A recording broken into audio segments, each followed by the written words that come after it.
আজ গোমতী জেলার উদয়পুরে জাতীয় পতাকা উত্তোলনে অর্থমন্ত্রী প্রণজিৎ সিংহ রায় দেশ জুড়ে পালন করা হচ্ছে ৮০তম স্বাধীনতা দিবসের এই অনুষ্ঠান। আর এই মহতী অনুষ্ঠানে গোমতী জেলা প্রশাসনের উদ্যোগে উদয়পুরে নেতাজি সুভাষ মহাবিদ্যালয় প্রাঙ্গণে অনুষ্ঠিত হয়েছে আনুষ্ঠানিক পতাকা উত্তোলন কুচকাওয়াজ অনুষ্ঠান। জাতীয় পতাকা উত্তোলন করেছেন অর্থমন্ত্রী প্রণজিৎ সিংহ রায়। পরে তিনি কুচকাওয়াজের অভিবাদন গ্রহণ করেছেন।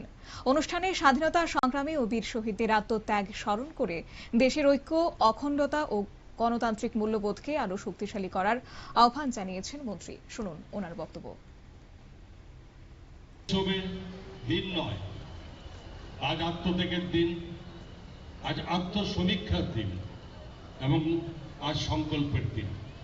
এই মাটিতে দাঁড়িয়ে আমরা গভীর শ্রদ্ধায় স্মরণ করছি জাতির জনক মহাত্মা গান্ধী, নেতাজি সুভাষচন্দ্র বসু, ভগৎ সিং, চন্দ্রশেখর আজাদ, ক্ষুদিরাম বসু, মাতঙ্গিনী হাজরা, রানী ঝাঁসিবাই, রানী কায়দিনা লিউ এবং এছাড়াও অগণিত যারা এই স্বাধীনতা সংগ্রামের জন্য যারা বীর, যারা শহীদদেরকে আমার আন্তরিক শুভেচ্ছা অভিনন্দন।